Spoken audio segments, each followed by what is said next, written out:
계속해서 아삽의 시를 보고 있습니다. 찬양시에 해당이 됩니다. 아삽은 우리가 그 수예배 저녁 예배를 통해서도 소개를 해드렸던 대로 그 인생의 모든 문제를 예배를 통해 해결하는 예배자입니다. 그리고 미래를 예언하고 시대를 향해 선포하는 그런 선견자로도 불린 인물입니다. 그래서 다윗의 시대에 활약했던 인물로 시편 150편 중에서 112편, 12편은 우리 아삽이 지은 시로 이렇게 구성이 되어 있습니다. 오늘 이 시는 이제 완전한 재판장, 의로우신 재판장이 되시는 하나님을 전적으로 의뢰하는 것을 시와 노래를 형식을 빌어서 고백하는 것을 볼 수가 있습니다. 우리 1절 한번 읽겠습니다. 시작. 오 하나님이여 우리가 주께 감사를 드립니다. 주의 이름이 가까이 있으니 주의 놀라운 일들이 선포됩니다. 자, 여기 보니까요. 우리가 주께 감사를 드립니다. 그랬습니다. 그리고 2절에 보니까 내가 시간을 정해 바르게 심판하리라 라는 하나님의 선포가 있어요. 아마도 이 2절의 내용을 볼 때 감사의 초점이 뭔가 추측해 볼 수 있냐면 부르짖을 때 한탄하며 어린 아이처럼 울부짖을 때 또 탄식하며 기도를 주님께 드릴 때 주님께서 완전하신 판단력으로 세태를 심판하시는 것에 대해 말씀하시는 것을 감사한다 라는 걸로 우리가 추정을 해볼 수가 있겠습니다. 자, 그리고 또 여기 보니까 주의 이름이 가까이 있으니 그랬습니다. 이 말은 주의 전 인격이 나의 삶을 덮었다 이런 말입니다. 보통 우리가 이름이라는 것은 전 인격이 담겨져 있잖아요. 그러니까 이제 그것을 빗대어 우리가 풀이를 해보면 주님의 전 인격이 나의 삶을 덮고 있다라는 말로 바꿔볼 수가 있겠습니다. 자, 이 말이 신약에 와서 어떤 말이 되냐면 임마누엘이 되지 않습니까? 그렇죠? 하나님이 우리와 함께 하신다라는 겁니다. 또 이 임마누엘은 우리 예수님이 우리와 함께 하신다라는 그런 의미이기도 합니다. 그러니까 하나님의 전 인격이 우리와 함께하는 방법이 예수님이 이 땅에 오셔서 우리와 함께 해주셨다. 죄인과 함께 해주셨다라는 그런 의미입니다. 그리고 그 예수님이 보혜사 성령으로 우리와 함께 하지 않습니까? 그렇죠? 그러니까 주의 이름이 가까이 있으니 여러분 이 말처럼 축복이 없어요. 주의 이름이, 주의 전 인격이 우리와 가까이 있는 이 고백의 말처럼 또 이 실제처럼 우리에게 축복이 없어요. 하나님의 전 인격, 그러니까 모든 위격이 공동체처럼 총동원되어 나의 곁에 있으니 여러분 이거 상상만 해도 얼마나 큰 축복입니까? 그렇죠? 주의 이름이 가까이 있으니 또 이 말은 또 무슨 말이냐면 내가 예배자로 주의 이름을 늘 부른다는 의미입니다. 더 나아가 내가 믿고 부를 수 있는 유일한 이름이 바로 하나님이라는 거예요. 하나님. 내가 부를 수 있는 이름이 하나님 이외에 친척 중에 변호사 이름도 있고 그리고 재력을 많이 가진 형님네도 있고 유학을 갔다 오고 대형 병원 원장도로 일하고 있는 삼촌도 있고 이번에 수주를 했는데 대박난 내 친구, 내 절친 이름도 있고 그게 아니라 그죠? 심지어 아삽의 편에 볼 때 든든한 왕이자 동료인 다윗 왕도 이에 해당되지 않습니다.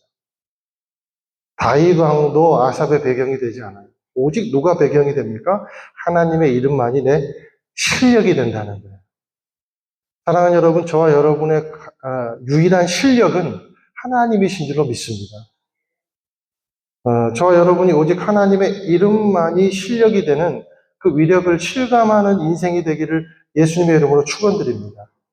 여기도 보니까 주의 놀라운 일들이 선포됩니다 그랬어요. 그러니까 내가 선포한다는 게 아니라 나에게 선포된다 이 말이에요. 수동태로 표현이 되고 있어요. 내가 무엇을 선포한다는 의미가 아니고 주님이 직접 나를 향해 주님의 말씀과 약속을 선포해 주신다. 이런 의미입니다. 자, 주님의 이름을 가까이 할 때 우리에게 그럼 어떤 유익이 있는가? 주님을 예배했더니 나에게 어떤 기적이 일어나는가? 어떤 기적이 일어납니까? 내가 끌어가는 인생이 아니라 하나님이 나를 끌어가시는 그런 하나님이 나의 삶의 능동이 되는 놀라운 축복이 우리 가운데 있다라는 겁니다. 내 입이 아니라 하나님의 입, 하나님의 약속이 나를 지켜주는 그런 인생이 되더라는 겁니다. 그리고 그 주님이 내 뒤를 봐주시더라는 겁니다. 그리고 그 주님께서 앞으로 되어질 일들을 내게 선포해 주시더라라는 겁니다. 여러분 보세요. 우리가 인생에서 가장 난처한 게 뭐냐면요. 자신의 미래를 모르는 거예요. 한 치 앞도 내가 모르는 거예요. 그게 제일 우리 가운데 답답한 것 중에 하나입니다. 우리가 여러분 예배 끝나고 우리 가운데 무슨 일이 일어날지 우리는 잘 몰라요. 어떤 부비 트랩이 우리를 기다리고 있을지 우리는 몰라요. 축복이 기다리고 있을지 아니면 트랩이 기다리고 있을지 우리는 몰라요. 나는 도대체 그러면 내일은 어떤 결과를 가지고 살아가게 될 것인가? 우리는 아무도 모릅니다. 우리 인생도 그렇습니다. 내 새끼는 어떻게 클 것인가? 몰라요. 어제 땐 용종은 2년 뒤에 다시 재발할 것인가? 몰라요. 어제 건강검진하고 왔는데 10년 만에 용종이 생겨가지고 하나 떼고 왔어요. 3mm짜리. 10년 만에 오랜만에 용종을 만나가지고. 재밌는 사실은 이제 초음파 검사를 하는데 이게 막 젤을 묻혀가지고 막 이렇게 보잖아요. 근데 그 내시경 한다고 엄청 약을 이제 먹고 아직도 막 속이 이게 이제 완전히 뭐죠? 언제 이렇게 막 이게 뒤틀어질지 모르는 상황에서 이게 초음파 의사가 막 배를 막 여기를 엄청 세게 누르는 거예요. 그리고 제가 하마터면 이제 누르니까 이제 이러다가 안 되겠는데 막 이제 그래서 그랬어요. 그러니까 이제 내가 아파서 그런 줄 알았나 봐요. 그랬더니 그 의사 선생님이 그런 말을 하더라고요. 지방이 너무 껴갖고 신장이 안 보이는데. 그래서 내가 닭갈비를 참 많이 먹긴 먹었나 보다. 이 정도는 아니었는데 이제 그런 생각을 하게 되었습니다. 무슨 말을 하다가 또 이렇게 되는지 모르겠는데. 그렇죠. 한 치 앞도 우린 모른다는 거예요. 그러니까 내가 벌려놓은 이 일을 과연 내가 어떻게 해결할 수 있을까? 이웃과의 관계 때문에 속이 문드러지고 지독한 나르시스트를 만나서 괴롭힘을 당하는 일은 도대체 어떻게 해결될 것인가? 마치 판도라 상자를 열자니 불안하고 안 열자니 속 터지고 그런 일들이 인생 가운데 너무나도 수도 없이 우리 가운데 많이 벌어지고 있더라라는 겁니다. 그런데 하나님을 가까이 하고 하나님을 오직 그 배경에 둔 사람은 어떻게 되는가라는 거예요. 2절에서 3절 한번 더 읽어보시겠습니다. 시작. 주께서 말씀하십니다. 내가 시간을 정해 바르게 심판하리라. 이 땅과 땅 위에 사는 모든 사람이 흩어질 때 내가 그 기둥을 굳게 붙잡고 있으리라. 셀라. 자, 내가 시간을 정해 바르게 심판하리라. 무슨 말입니까? 하나님의 타이밍이 있다는 거고요. 하나님의 타이밍은 그 끝은 반드시 바르게 끝난다는 겁니다. 하나님께서 모략과 지혜를 가지고 한 치의 오차도 없이 원점으로 바르게 되돌려 놓으시겠다는 거예요. 우리는 마치 복수를 응답으로 압니다. 근데 하나님은요, 절대 우리 대신 복수해 주신 분이 아니에요. 그러니까 우리가 기대하는 복수와 하나님이 기대하는 복수는 달라요. 하나님은요, 모든 것을 제대로 돌려놓으시는 분이 하나님이세요. 그래서 우리가 복수하는 하나님을 표현할 때 뭐라고 표현하냐면 리벤지의 하나님이라고 표현하지 않아요. 어벤지의 하나님이라고 표현합니다. 조금 이따 설명드릴게요. 왜 리벤지가 아니고 어벤지인지. 아주 쉬워요. 8절 읽고 한번 설명을 하도록 하겠습니다. 8절 한번 읽겠습니다. 시작. 여호와의 손에는 한 잔이 있는데 그 잔에는 여러 가지가 섞여 거품이 나는 포도주가 가득 담겨 있습니다. 그분이 그 잔을 쏟아부으시면 땅의 모든 악인들이 돌이키고 들이켜 찍기까지 남김없이 마실 것입니다. 하나님의 손에는 한 잔이 있대요. 그런데 여러 가지가 섞여 거품이 나는 포도주가 가득 담겨 있다는 겁니다. 그러니까 한 잔이 있다 이 말은 무슨 말이냐면 정확하다는 거예요. 정확하다. 정확하다. 정확한 수치로 융합되어 있는 공의와 사랑의 하나님의 심판이라는 거예요. 하나님의 심판은.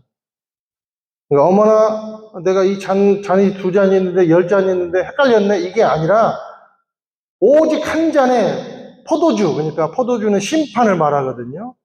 심판은 믿는 자에게는 복이 되고 악인에게는 심판이 되지 않습니까? 그렇죠? 그 포도주를 말하는 겁니다. 그래서 이 한 잔, 그러니까 헷갈릴 것이 없는 잔이라는 거예요. 그 정확성이 거품이 나는, 그러니까 그리고 가득 담겨 있고 거품이 난다 그랬잖아요. 그러니까 거품이 날 정도로 완전히 숙성되어 있는, 그리고 살아있는, 그리고 게다가 가득 담겨져 있다는 말. 이것이 바로 어벤지의 하나님이라는 겁니다. 어벤지라는 말은 리벤지라는 말은 대갚아준다는 말이잖아요. 우리가 마치 스포츠 세계에서 1차전에서 졌잖아요. 그러면 2차전을 뭐라고 표현하죠? 리벤지 매치 그렇게 표현하잖아요. 복수 매치 그렇게 이제 표현하잖아요. 질 수도 있고 이길 수도 있는 겁니다. 복수극에서. 지극히 개인적인 능력치나 성취도나 감정적인 안갚음을 리벤지라고 얘기해요. 그런데 어벤지라는 말은 이거 하나님께만 해당이 되는 건데요. 이 말은요, 완전한 복수를 의미합니다. 완전한 복수. 그러니까 이 말은 정확한 사랑과 공의, 그러니까 한치의 함량도 미달하지 않는 지혜와 능력과 실력과 권세로 복수하신다는 거예요. 한치 업자가 없다는 거예요. 누구도 억울함이 없다는 거예요. 하나님의 복수는. 누구는 민원 처리가 잘못돼서 지옥으로 가고, 누구는 민원 처리가 온갖 죄를 짓고도 하나님이 피곤하고, 그리고 깜빡하고, 서류 한 장이 그냥 바람에, 선풍기에 날려가지고, 에어컨 바람에 날려가지고, 지옥 가야 될 서류가 천당으로 가가지고 잘못 보내지고, 그런 게 하나님의 심판에는 없다는 겁니다. 정확하다는 거예요. 그리고 바르게 심판하신다. 그런 의미입니다. 바르게. 이 말은요, 나도 잘못이 있으면 회개하게 하고 돌이키게 하고 남의 잘못이 있으면 돌이키게 하는 것, 그것이 바르게 해요. 마치 그 시인과 촌장의 노래 있잖아요. 세상 풍경 중에서 제일 아름다운 풍경은 모든 것들이 제자리로 돌아가는 풍경이다. 그런 시가 있잖아요. 그런 노래 가사가 있듯이 하나님의 심판은 모든 것을 바르게 돌려놓는 것이 하나님의 심판이다. 라는 겁니다. 그러니 우리가 붙잡아야 할 유일한 분은 누구신가? 3절이에요. 내가 그 기둥을 굳게 붙잡고 있으리라. 세상의 모든 수단과 그리고 방법을 붙잡는 것이 아니라 인생의 유일한 기둥이 되시는, 모든 것을 바르게 심판하시는 하나님이 내 기둥이 되시고, 그 하나님 붙잡을 때 우리가 인생을 바르게 살아갈 수 있다. 축복의 길이 열릴 수 있다. 하나님의 권세를 누리게 된다라는 겁니다. 그리고 모든 악에서 우리를 구원해 내시고, 우리를 심판에서 건져주시고, 정확한 수치로 바르게 바른 때에 복수해 주신다라는 거예요. 저와 여러분이 이 기둥을 붙잡는 자세가 흐트러지지 않게 되기를 예수님의 이름으로 축원드립니다. 반면에 악인은 어떻습니까? 4절에서 6절 또 읽겠습니다. 시작. 내가 거만한 사람들에게는 바보처럼 굴지 말라고 했고 악인들에게는 뿔을 들지 말라. 너희 뿔을 높이 들지 말고 뻣뻣한 목으로 말하지 말라고 했다. 왜냐하면 높이는 일이 동쪽이나 서쪽이나 남쪽에서 오는 것이 아니기 때문입니다. 사랑하는 여러분, 세상에는요, 세 가지 종류의 사람이 있다고 생각해요. 첫째는요, 하나님을 믿지만 다른 것도 믿는 사람이 있어요. 둘째는요, 하나님만 신뢰하는 사람이 있어요. 셋째는요, 하나님을 전혀 알지도 못하고 거만해서 뻣뻣하게 하늘을 향해 고개를 들고 있는 사람. 세상에 세 가지 부류가 있어요. 하나님을 믿지만 다른 것도 믿는 사람. 이 사람이 제일 위험합니다. 왜냐하면 하나님을 아예 모르면요, 믿을 기회라도 있잖아요. 근데 하나님을 알면서도 다른 것을 믿는 사람은 늘 저울추가 다른 곳으로 갑니다. 그게 유대 민족의 삶이었어요. 그래서 끝이 좋지 않습니다, 이런 사람은. 이런 사람은 인생의 난관을 만날 때 하나님보단 이성적인 결과, 자신을 도와줄 사람에게만 의존합니다. 그래서 하나님께 탄식하기보단 사람을 원망하고 조종하려고 애를 씁니다. 그러다가 하나님보다 더 큰 힘이 있으면 거기로 자신의 에너지와 역량을 다 그냥 거기 갖다 바쳐버려요. 거의 본능적으로. 그러니까 위험한 거죠. 그러니까 경건의 모양을 있지만 경건의 능력은 없는 사람. 두 번째, 하나님만을 신뢰하는 사람은 하나님 안에서만 문제를 풀어요. 이 사람이 하나님을 진짜 신뢰하는 사람입니다. 이 사람은 이렇게 고백해요. 하나님 외에는 이것을 풀 자가 없는데 하나님 지금 가만히 계시면 안 되잖아요. 그러면서 하나님만 붙잡고 있습니다. 다른 어떤 것을 의지하지 않아요. 들뜨지 않아요. 잠잠히 주님을 붙잡고 거기서만 통곡하고 눈물을 흘립니다. 그렇기 때문에 하나님의 능력이 극대화되는 거죠. 그래서 골방으로 들어가 하나님과 결전을 치릅니다. 마치 야복강가의 야곱처럼, 욥처럼. 그 사람이 시인인 아삭 같은 선지자고, 그리고 다윗 같은 사람이에요. 하나님을 전혀 알지 못한 세 번째, 거만하여 하늘을 향하여 뻣뻣한 사람은 말할 것도 없어요. 이 사람은 아예 위를 볼 줄 모릅니다. 왜냐하면 높이는 일이 동쪽이나 서쪽이나 남쪽에서 오는 것이 아니라. 근데 이 사람들은요, 자기를 높이는 것이 남쪽이나 서쪽이나 동쪽에서 오는 줄 알아요. 자신이 가장 위라고 생각하기 때문에 그렇습니다. 여러분, 그 가축 중에서요, 위를 볼 수 없는 유일한 가축이 뭔지 아세요? 어떤 가축인지? 내가 알기로는 유일할까요? 뭐 있는지 없는지 모르겠습니다. 돼지. 돼지는 하늘 못 봐요. 돼지는 뒤집어져야 하늘을 봐요. 여러분, 하늘을 바라보는 돼지 봤어요? 절대 돼지는요, 들어 눕지 않고는 하늘을 못 봅니다. 자기 이익에 눈이 멀어 있고 자기 배만 바라보는 사람들은 돼지 같은 사람들. 그러나 하나님을 바라보는 사람은 어떤 사람인가? 두 번째 사람. 하나님만 바라보는 사람. 그 사람이 이런 노래를 부릅니다. 마지막 9절에서 10절 읽겠습니다. 시작. 그러나 나는 영원히 선포할 것입니다. 야곱의 하나님을 찬양할 것입니다. 악인들의 뿔은 주께서 모두 꺾으실 것이나 의인들의 뿔은 높이 들릴 것입니다.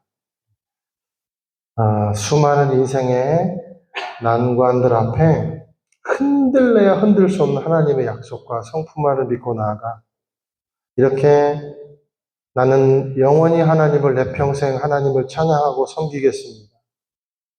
하나님만이 높임 받기를 원합니다. 하나님은 나의 찬양의 주제가 되십니다. 하나님, 나는 기어이 소망과 회복을 잡아내는 귀한 하나님의 자녀입니다. 누가 고백할 수 있어요? 하나님만 바라보는 사람. 저와 여러분이 바로 이런 사람 되기를 예수님의 이름으로 소망합니다.